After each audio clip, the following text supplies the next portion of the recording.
Your character, who you are, determines the leadership influence you have with others. In the book, 9 Keys to Successful Leadership, Dr. James Merritt identifies 9 essential traits that make leaders less stressed, easier to follow, and more influential. Become the kind of leader who makes a life-changing difference for others. Get your copy of 9 Keys to Successful Leadership for just $13. Call 800-413-1131 or go to touchinglives.org. Today on Touching Lives. You call your mama. Today, if you can see your mama, you see your mama. And whatever you do today, you make sure you tell your mother how much you love her, how thankful you are for her. Because I want to tell you, of all the wonders there are in the world, there is no wonder like that Wonder Woman called Mom. Teaching people everywhere who Jesus is and why they need him. This is Touching Lives with James Merritt. There are fathers and mothers and brothers and sisters and sons and daughters. But one of the longest chapters in the Bible is given over to the description of a mom. You're not going to see what I'm going to show you this morning about a dad or about a son or about a daughter or brother or sister. But evidently, God realized that mothers are so wonderful, he had to devote almost an entire chapter of the Bible to talk about just what a wonder woman she is. So if you brought a copy of God's Word, iPad, smartphone, tablet, whatever you use, I want you to turn to a book called Proverbs. It's right after the longest book in the Bible, the book of Psalms. I want you to turn to the last chapter. It's Proverbs chapter 31. I'm going to show you why from A to Z, why Mom is literally Wonder Woman. There's nobody quite like Mom. So I've decided to kind of break this up into 3 headings to make it easy for you to see what he was saying this morning. So first of all, he tells us that a godly mother portrays character in the home. That's what a godly mother does. She shows what real character is in the home. Now, before I get started, ladies, I want all you moms who are here, let me kind of put you at ease. What he's describing here is kind of an ideal. He's not saying that you got to do everything that he says this woman does in this passage of Scripture. You won't. You really can't do everything that's in this passage of Scripture. But what he is giving you is a standard you should want to aspire to. It's something you may say, well, I'll never get there, but I will always do my best to try to reach that kind of standard. And he begins with a question. He says in verse 10, an excellent wife who can find? She is far more precious than jewels. Now, the word for jewels there, you may have another version that says rubies. That really is the word ruby, and I'm going to show you why he says that in just a moment. But the word excellent, he says, who can find an excellent wife? The word excellent refers to the moral character, to the spiritual strength of this woman. In other words, he's talking about a woman who has integrity, a woman who has honor, a woman who has dignity, a woman who is godly, a woman who is just a very good woman, because we all know women are just like men. They're a dime a dozen, right? But he says a woman of character, a woman of dignity, a woman who after God's own heart, she is priceless. By the way, that's why he doesn't say who can buy an excellent wife, because they're not for sale. He says who can find an excellent wife. And guys, by the way, let me just help you on something. You guys out there that are single, you've got to look for this kind of woman. They're just not out there. They just don't grow on trees. You know, it's easy to find a woman who's good looking. It's easy to find a woman that's got style. It's easy to find a woman that knows how to dress. It's easy to find a woman that maybe have a good education. But this writer says the first thing you ought to look for in a woman is virtue and character and godliness. Why is that? These are the things that last. Well, why do you think her worth is compared to rubies? You would have thought he would have said, oh, her worth is far above diamonds. Now, let me show you why. Once again, I'm absolutely convinced the Bible's the Word of God. Because if you and I were to say, okay, I want you to pick out a jewel, and I want you to compare that to a woman, to a good woman, you say, oh, the diamond, because that's the most valuable jewel of all. Yet the author here says, oh, no, she's more valuable than rubies. She's worth more than rubies. Why? Listen to this. A diamond reflects light. That's why it's so sparkly. That's why diamonds sparkle. Rubies don't reflect light. They absorb light. A diamond is beautiful on the outside, A ruby is beautiful on the inside.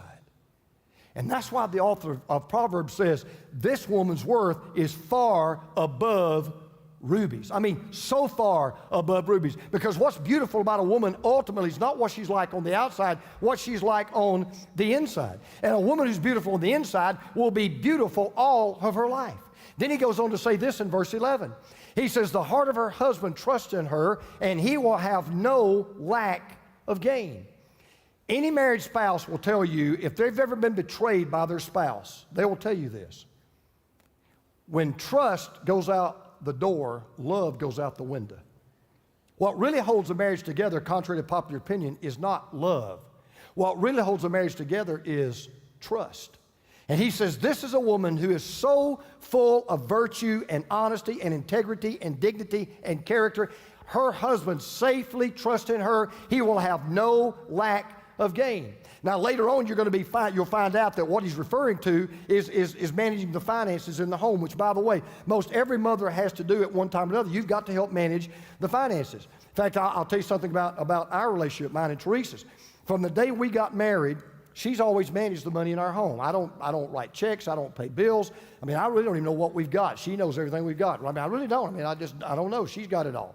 And because that's the only way she'd marry me. So, but let me tell you in all seriousness. Do you know why she manages the money in our home? Because she's best at it.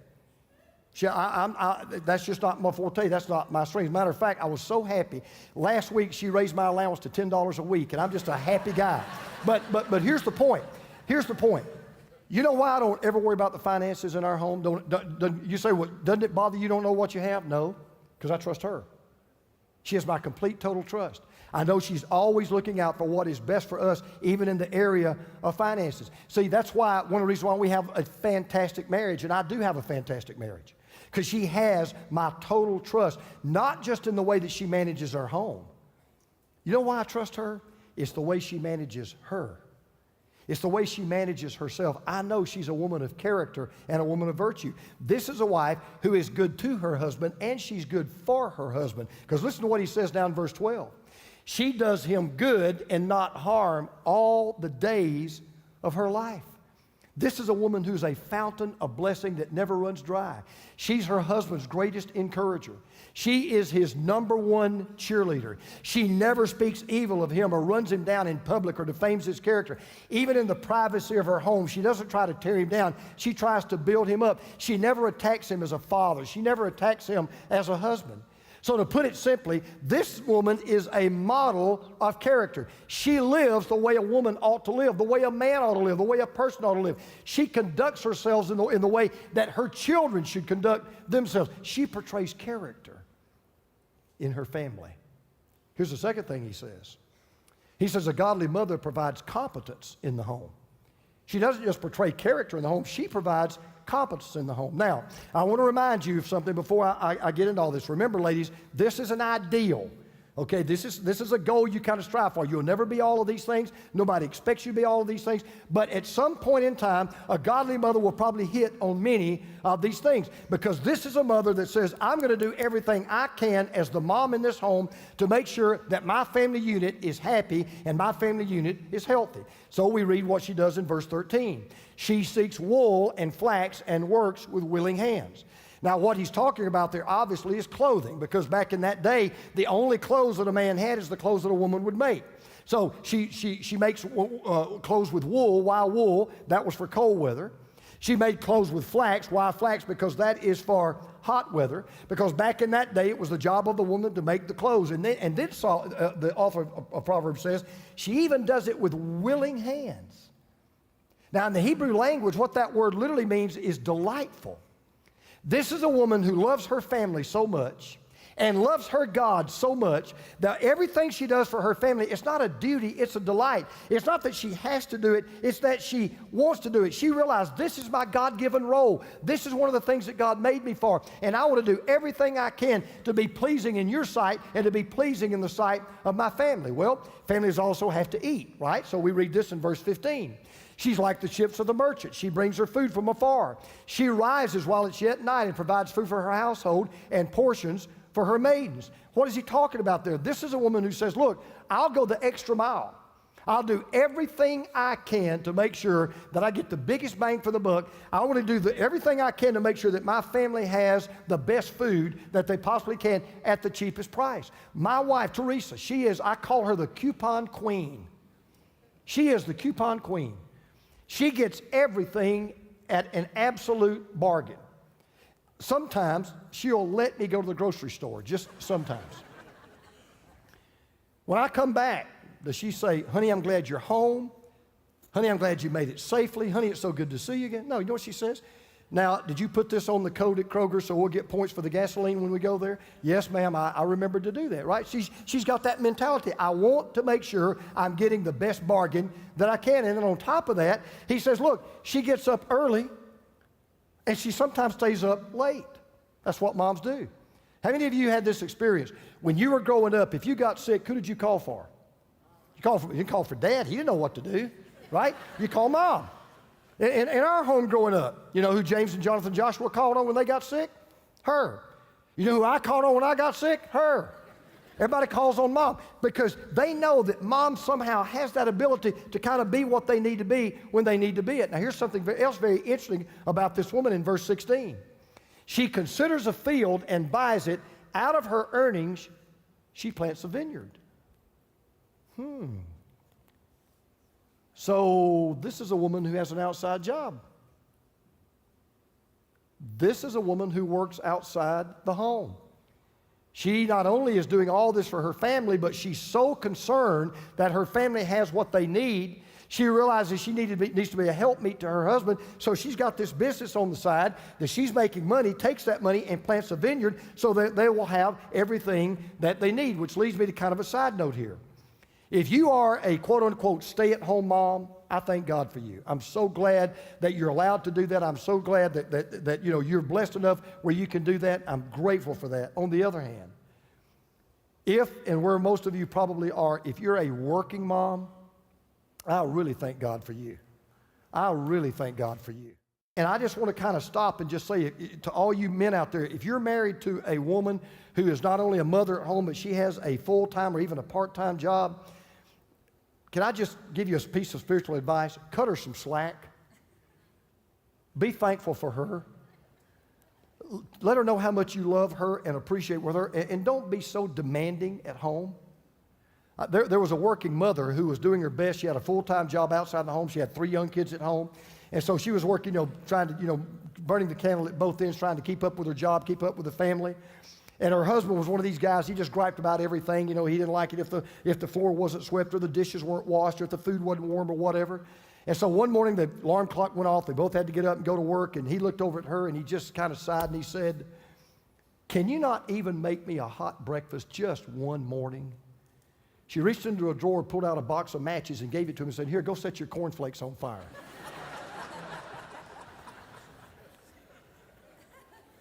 This mother is a mother that has it together. Here's what we read in verse 17.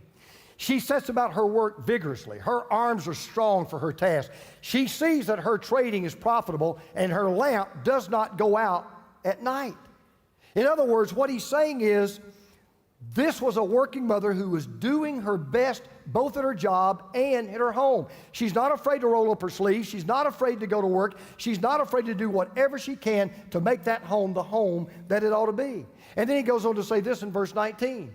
He says, in her hand she holds the distaff and grasps the spindle with her fingers. Now that's really old for us to understand because most of us don't sew, or most ladies don't sew anymore, but back in that day that's how you made clothes, and that's what we were talking about a while ago. And all he's trying to say is, this is a woman, she may not have a PhD, but she's got something better than that. She's got this practical motherly knowledge of how to run a home. She knows how to keep a household together. In the best sense of the term, she is a homemaker. She is the glue that holds it all together. She is a good mother who works hard, and she's a mother who works hard at being a good mother.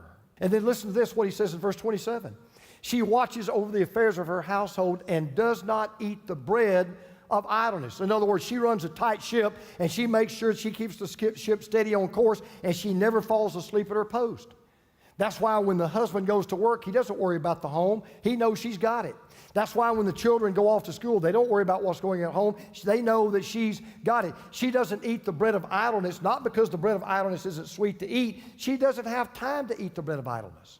She's got all these things going on. And I just want to say, God forgive me, and God forgive all of us husbands and children who ever thought that moms and wives had it easy. Guys, as a matter of fact, let me give you a piece of advice. Let me just tell you, if you have if you're married to, if you've got children especially in your home, if you happen to be blessed enough that your mom is a stay-at-home mom, get on your knees and thank God every day for her, because you're getting off so cheap. Let me tell you what I mean. Salary.com, you can go to the website, salary.com gives the compensation comparison of what a mother is worth in the workforce of our country. They take into account that a mother is a nurse, she is a homemaker, she is a chef, she's a janitor, she's an accountant, she's a teacher, and she's a chauffeur who's available 24/7. Do you know how much that person would make in the marketplace? You ready for this? $138,000 a year. You know what Teresa said to me just now? That's low. Probably true. Think about it. They say that they ought to be paid at least what a law school professor or a pediatrician makes. Listen, never take these wonder women that we call wives and mothers for granted. See, here's our problem. The problem is we don't always appreciate what somebody does until they stop doing it. Then you kind of realize, you know what, I think she's doing a pretty good job. There was a husband that came home from work. The house was a disaster. The baby was crying, dirty dishes were in the sink, the laundry was hanging from the doorknobs, the TV was blaring, the beds were unmade, carpets weren't vacuumed, the baby hadn't been changed, dinner hadn't been cooked. He went nuts. He said, what in the world happened? She said, well, you always ask me every day when you come home, so what have you done today? Well, today I didn't do it. Thank God for you mothers. Thank God for you wives. Thank God especially if you're trying to hold down 2 jobs at once, because let me tell you something you ladies will learn the hard way. You cannot make being a good mother a part-time job. It doesn't work. It's a full-time job. So if you're out there busting it outside the home as well as inside the home, God bless you. God bless you ladies for doing that. Now here's the last thing. We'll wrap this up. A godly mother promotes chemistry in the home. Let me show you what I mean by that. There really is truth to this statement. If mom is happy, everybody can be happy. Now, if mom ain't happy, nobody gonna be happy. Okay? And the stronger the personality, the less happiness you'll have. My wife is a very strong personality. If mama ain't happy, they ain't nobody gonna be happy. Okay? I mean, but if mom's happy, everybody can be happy. But here's what I want you to see. This is such a godly woman. This is such a wonderful mother. This is just such a superb wife. The author of Proverbs says it's not just the work that she does. It's the way that she talks. It's what she says. Listen to this. He says in verse 26, she speaks with wisdom, and faithful instruction is on her tongue. Really and truly, you know who the master teacher is in every home I've ever known? Mom. Mom's got more time with the kids usually. Mom takes more time with the kids. It's mom that teaches these valuable lessons. As a matter of fact, some of the greatest lessons children will ever learn in their life is always taught by their mother. I came across an article, it was a little article, it was entitled, Things That Only a Mom Can Teach. Things that only a mom can teach. And some of these will sound familiar to us, but I thought they were so good I thought I'd share them with you because most of us have been taught these, all right? For example, my mother taught me about anticipation. Just wait until we get home. My mother taught me about receiving. You're going to get it when we get home. My mother taught me about logic. If you fall out of that swing and break your neck, you're not going to the store with me. My mother taught me about physiology. If that lawnmower cuts off your toes, don't come running to me. My mother taught me about sex. How do you think you got here? My mother taught me about genetics. You're just like your father. My mother taught me about justice. One day you'll have kids, and I hope they turn out just like you, then you'll see what it's like. Now,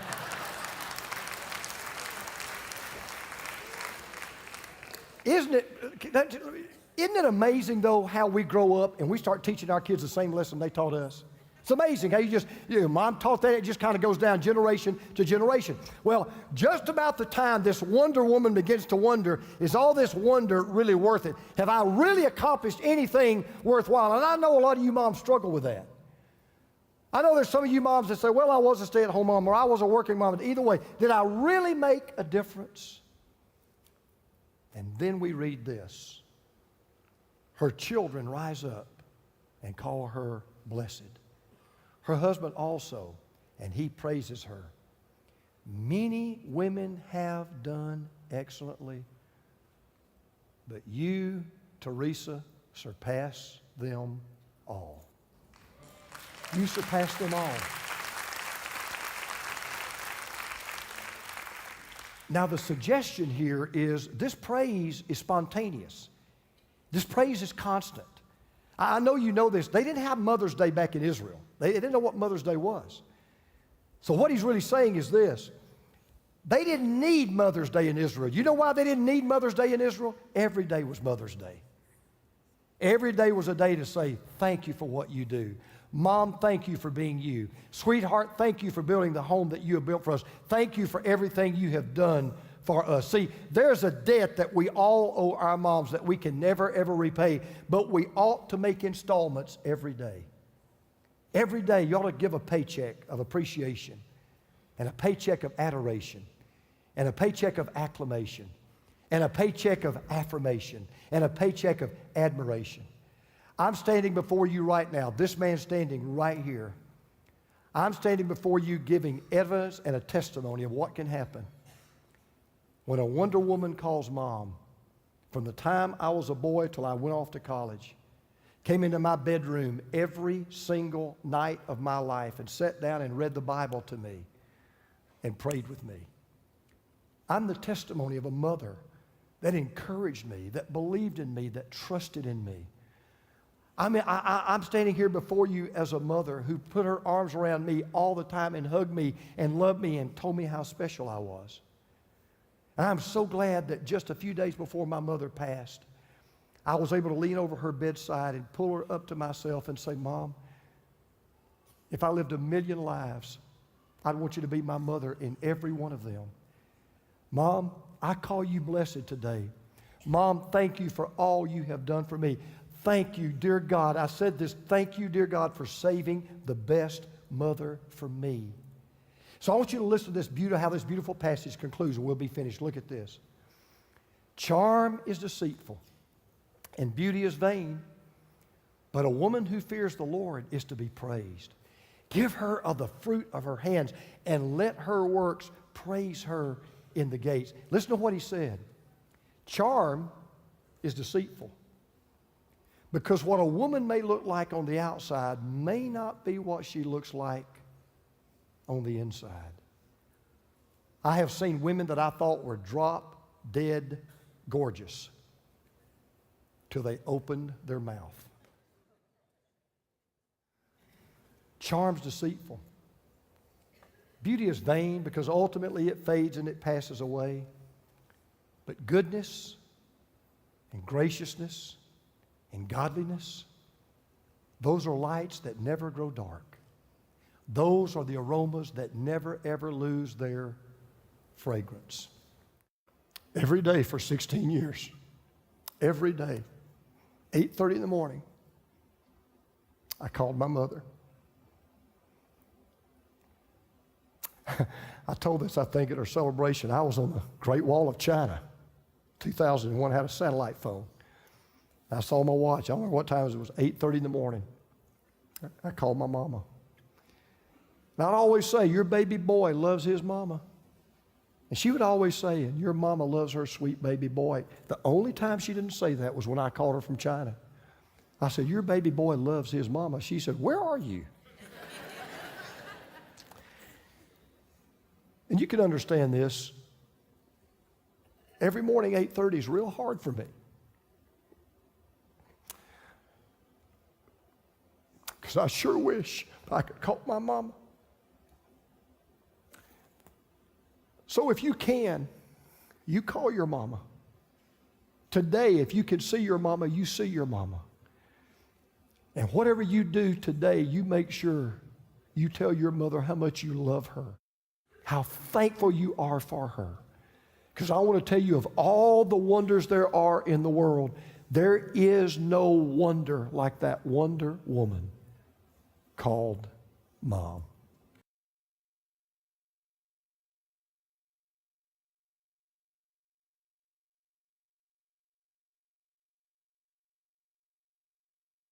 Mother's Day doesn't always come with warm, tender memories of a mother's love. That's okay, because the Bible tells us to honor our mothers and fathers. It doesn't say to celebrate them. If your mother missed the mark, don't miss the chance to honor her. Honor isn't earned, it's a gift. Call Touching Lives at 800-413-1131 and let's pray for God's grace as you choose to honor your mother today.